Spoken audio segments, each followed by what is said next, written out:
to Flying Solo with Kat, and today I'm going to be talking about Star Wars books and specifically how I got into them, which ones I've read, which one I've started and have not finished, books that I want to read, and we'll have some honorable mentions at the end, so stay tuned. But yeah, this kind of spurred because of last episode, I talked about Light of the Jedi, and I've been really, really enjoying that book. And I realized that I hadn't really talked about my Star Wars book journey and how I even got all of these books.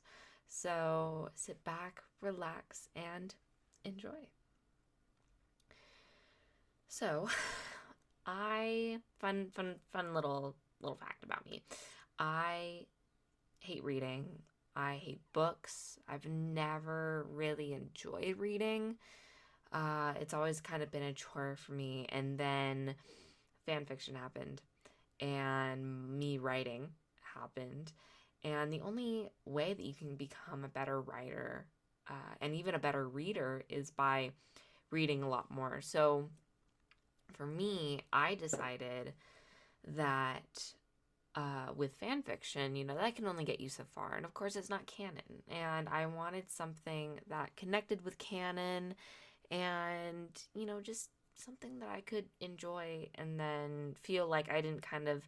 Now, fan fiction is not a waste of time, but, feel like I was getting more information about Star Wars canon and just the Star Wars universe as a whole. And books are such an amazing way to broach that topic. 2 years ago, of course, was Star Wars Celebration, which I can't even imagine how that's only 2 years ago. Like, it feels like it was just yesterday, and I posted some of those photos on my Twitter for the 2-year anniversary because it truly was just amazing and such a fun time. But during Star Wars Celebration, on the ground floor, they had a huge table of all sorts of different books, from Star Wars. And a lot of them I didn't really recognize. And then some of them I did because I was about a year into the fandom at that time, probably a year and a half. So I knew who these characters were. I had rewatched the movies before I went to Star Wars Celebration, but I never really been into reading, and at the end of the day, I was just kind of like, okay, it is what it is. It wasn't my thing. But I decided to get Thrawn, Phasma, the High Republic book, Light of the Jedi, and the 2022 character encyclopedia. So I did get those, books. And what came with those books was the Del Rey free sampler, which is a kind of smaller book that actually has the start of some of the books. The Last Jedi novelization, which is like the best because basically I get to hear Hux's thoughts, right? Because that's how we kind of start out The Last Jedi. So honestly, having that little sampler changed my entire view. And that's one of the reasons why I haven't bought the Last Jedi novelization, which I need to. But with that sampler, I got a sampler of Phasma as well. Even though I bought it, I read the sampler first. And a couple of other books, the Han Solo and Lando book. I believe there was a Leia book, and a couple of others. So for me, that was I realized, oh my gosh, there's so many different stories with all these different characters, and I really wanted to start that journey. So that was very much the start of it. What I started reading, I've only read a total of 5 books front to cover, or cover to back, but they took me a bit. So, The Force Awakens novelization by Alan Dean Foster was the first book I read, and that took me about maybe 2 weeks to complete, maybe 3. I read it quite quickly. There weren't as many Kylux interactions as I wanted there to be. I think that's just me being selfish. I really liked the Rey and Finn interactions. I loved the inclusion of Leia with that one Resistance member kind of being sent to Hostinian Prime. I don't know why that got cut from the movie. I remember how that was filmed, but for some reason they didn't want to waste time with flushing out the New Republic. So that kind of sucked, but I loved that it was in the book. I really appreciated that. And then Poe, of course, getting home and kind of having that. I am glad they kind of cut that. I feel like that was unnecessary. But it's nice to know how he kind of got off of Jakku and got back to Finn. It's very simplistic, but I kind of like that Poe time. I do wish he was kind of a little bit more in the movie. Of course, he has his time to shine in The Last Jedi, but overall, it was a great read. I especially love the ending where we actually get the split sides. I loved how Rey's with Finn and the Kylo's with Hux. Like, just that parallel between the two. I feel like Alan Dean Foster kind of knew what he was doing. And I felt like it was kind of done well and written well as a parallel to each other's relationship. So, very much like that one. That, of course, started me off. Then I have my favorite Star Wars book, Phasma, by Dahlia S. Dawson. And this book, going into it, I knew I was already pretty big into the community, so I knew Phasma's story. I knew about her relationship with Armitage, and then, of course, Brendol. I didn't know about Cardinal. I knew who Cardinal was, but I didn't know what his motivations were. And then, of course, we have just the two Resistance members that are kind of telling the story, which I don't really care about. But Phasma, whoa. I mean, that is the reason why we need more sequel trilogy books that are focused on these types of characters, because every time I see someone post something about what are their favorite Star Wars books, everything, I almost always see Phasma in that mix, just because it's such a good book at introducing her character and her motivations, truly, as well as fleshing out Armitage and somewhat of Brendol, which was nice because we didn't know much about them anyway. Now, this is the time of basically, I believe it was released right after The Last Jedi. So we already have 2 movies of these characters, and we don't know the relationship. And with Phasma, you understand it completely, as well as the comic as well. But we're talking about the books. I loved Pasmos. I think that's what it is. Just it's like Jakku, but 10 times worse. I loved Phasma's relationship with her clan, with her father, with her brother and sister. It felt real, which I think Dahlia S. Dawson does very well in how she writes these characters. But with Phasma, with Brendol, like, it was entertaining. I do think it was a little, like, drawn out throughout the middle. But you come back, and even with Cardinal, it makes so much sense. And even how Armitage is characterized in this book is just, he's such a conniving bastard, and I love him. And just how he's written, the dialogue that he has with Cardinal, with Phasma, is well done. And of course, we already know that Armitage knows that she released the shield.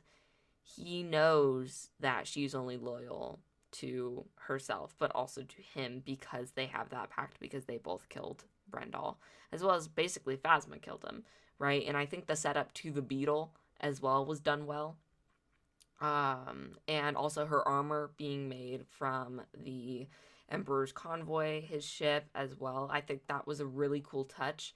I wish it kind of connected a bit more with something, but in the end, I wasn't, mad about it whatsoever. I think it connected well enough to the Empire and the First Order.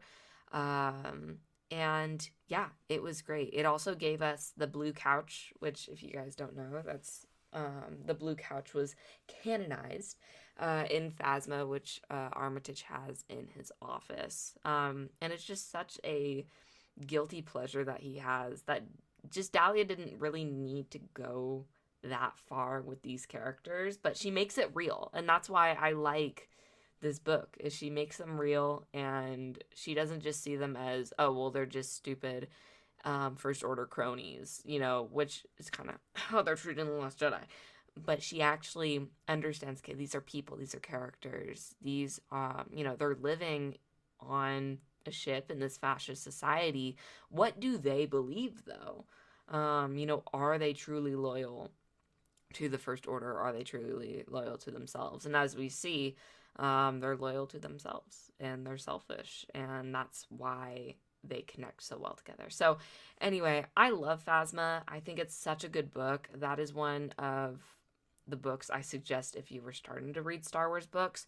Read Phasma, please. Even if you're really not interested in her character, I promise you, you will become interested. It is very, very well done. So that was my second book that I read. Loved it. Then I read Kenobi by John Jackson Miller. Now, I don't know why I wanted to read Kenobi, but there was like this little voice in the back of my head that said, yeah, no, this is a good book. You should read it. And looking at all of John Jackson Miller's other books, I was like, okay, this dude's got some books under his belt. I think this is my guy. Kenobi was good. Like really, really good. I wasn't expecting it to be as good as it was. I read Kenobi in preparation for the Obi-Wan series. When the Obi-Wan series got announced, I immediately knew, okay, I gotta read Kenobi. Like, it was kind of, I was like, kind of rushing to read it because I wanted to read it before it released, which was Star Wars Celebration. And I, of course, had gotten Kenobi before that. So I read the book and it was amazing. Again, like John Jackson Miller, as well as Dahlia S. Dawson, they flesh out these characters so well and make them so real that I feel like they are real characters, which I know just seems like such a basic thing, but when you have, these Star Wars characters, a lot of times people will half-ass it and, just give them a big lightsaber and a gun, and it's just like, no, they are people, and they have feelings. I think focusing on this Kenobi, which is basically right after Revenge of the Sith, like right after, and him kind of coming into him, his self, but also trying not to go back to being a Jedi, but always looking out for people.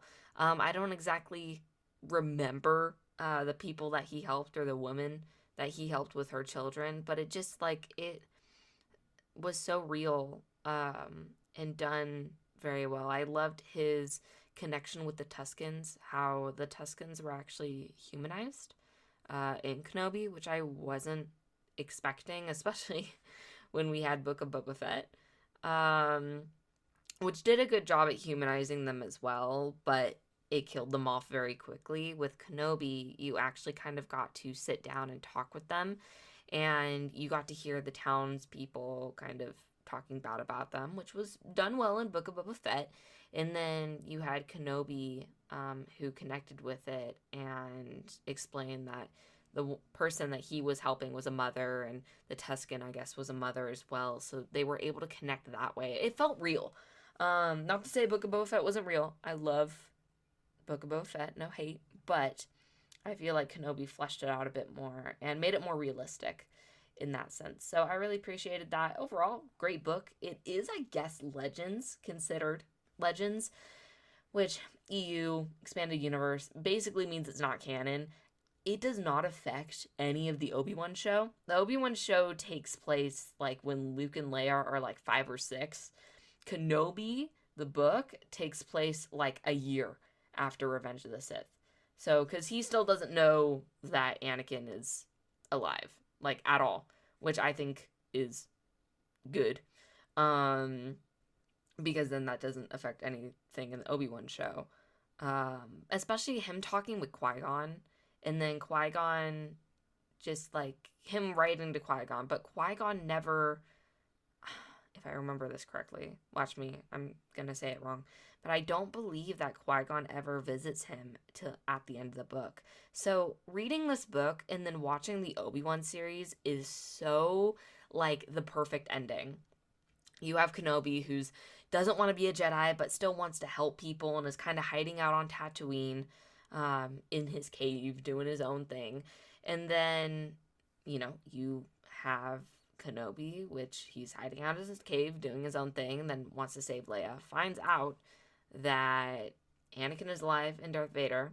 He fights him, and then even at this all this time kind of losing the Force and not really connecting with Qui-Gon well, after that he feels so, elated that Qui-Gon appears to him. Like it's perfect. So highly recommend Kenobi as well. Very good book. The next one I read was Leia, Princess of Alderaan by Claudia Gray. Overall, I think it was a pretty good book. I am a huge fan of Leia. I don't know anyone who hates Leia. I think that's a red flag if you don't like Leia. Like even in the sequels, red flag. Um this book was good. I don't like it that Leia is always kind of shoved into a relationship.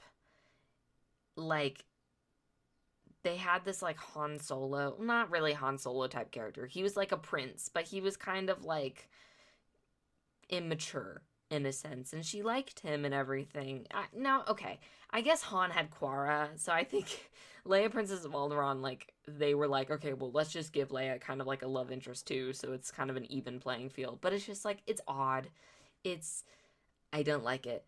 So that was the only bad part of it, though. Her becoming an actual princess and doing the trials of Alderaan was really fun. I loved her going as a diplomat to these different planets that were under Imperial rule and kind of dealing with the Empire and dealing with a whole bunch of things. There was also kind of this mysterious atmosphere of her kind of almost coming to the realization that she was Anakin's daughter, that Darth Vader was her father, and that Padme was her mother. It wasn't really touched on through the rest of the book, though. That it kind of never came to fruition.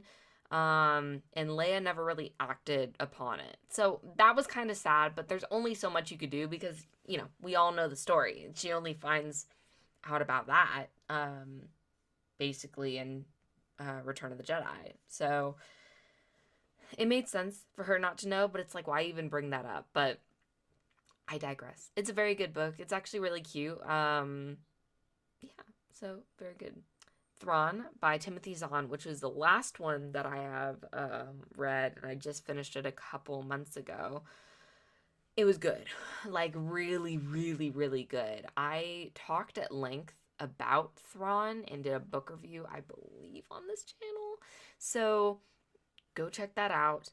I talked about it in depth on here, but overall, very good book. I see why a lot of people like it. I've not read the Thrawn Ascension trilogy. I think that's what it's called.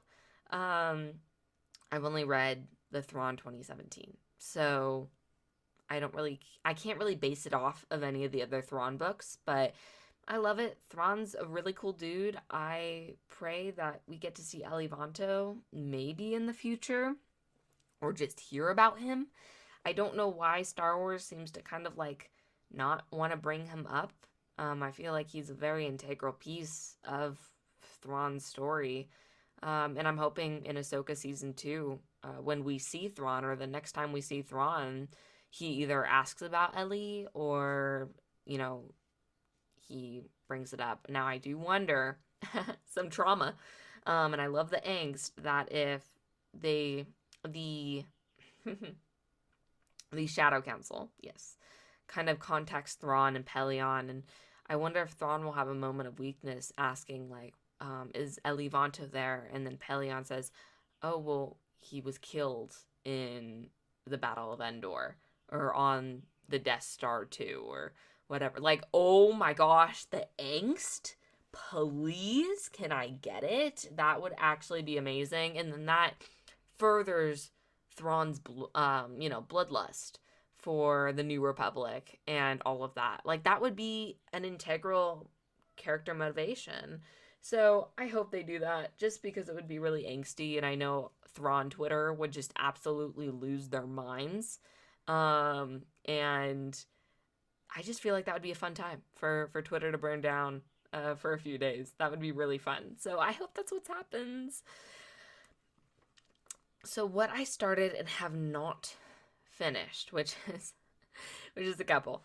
Ahsoka by E.K. Johnson. Mainly this is because of Tales of the Jedi. And it got retconned, which I think is stupid. I heard about Ahsoka coming out, and I was like, okay, I gotta, and then also Tales of the Jedi. Let me go ahead and read this book. I started the first chapter, and then I think a week later, Tales of the Jedi came out, and a whole bunch of people were saying, wait, does this retcon Ahsoka? What does this mean?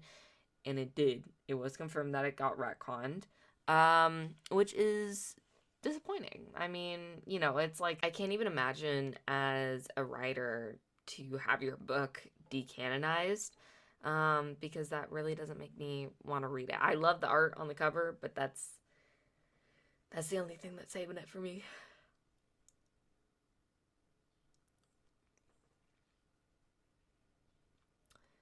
So that's mainly why I didn't finish Ahsoka.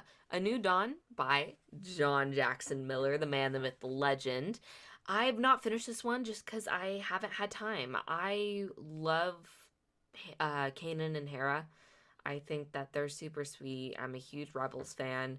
But I kind of just haven't had the time to sit down and truly read it. I'm about halfway through the book. But it's one of those that are on the list. I just have not gotten to it. Next is Princess and the Scoundrel by Beth Revis.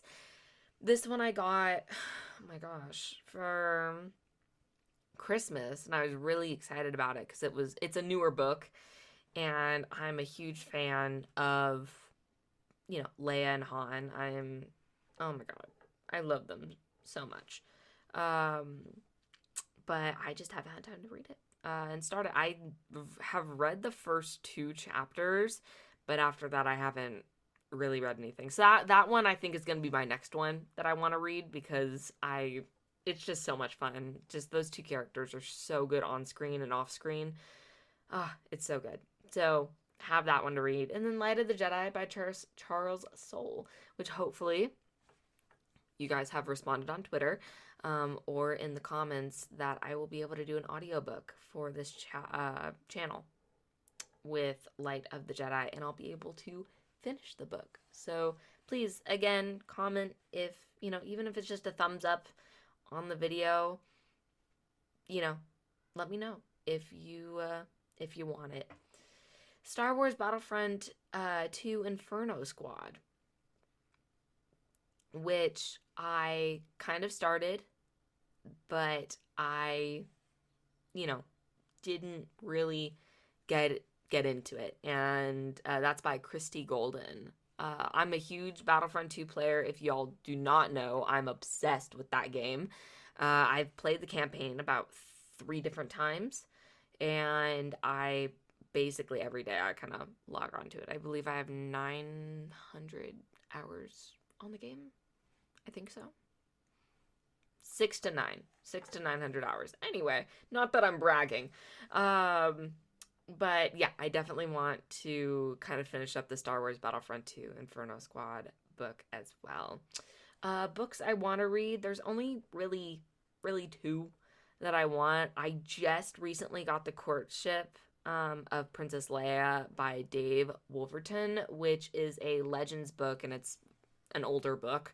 But y'all know, as I said in this video 3 times, I love Princess Leia, and I know The Courtship of Princess Leia is basically the Legends equivalent to Princess and the Scoundrel, so I would love to compare the 2 and see how kind of it differentiates from the canon, because Princess and the Scoundrel, that is canon, but I know that The Courtship of Princess Leia is not, but I would still love to read it.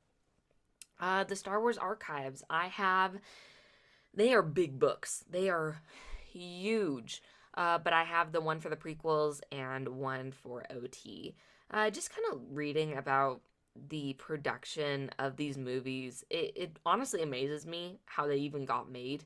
I don't know how they got made, but they did. So I love reading about it, and that's one I definitely want to take a better look at. A couple honorable mentions before we end the video. I want to talk about the Star Wars visual dictionaries, which are by David West Reynolds.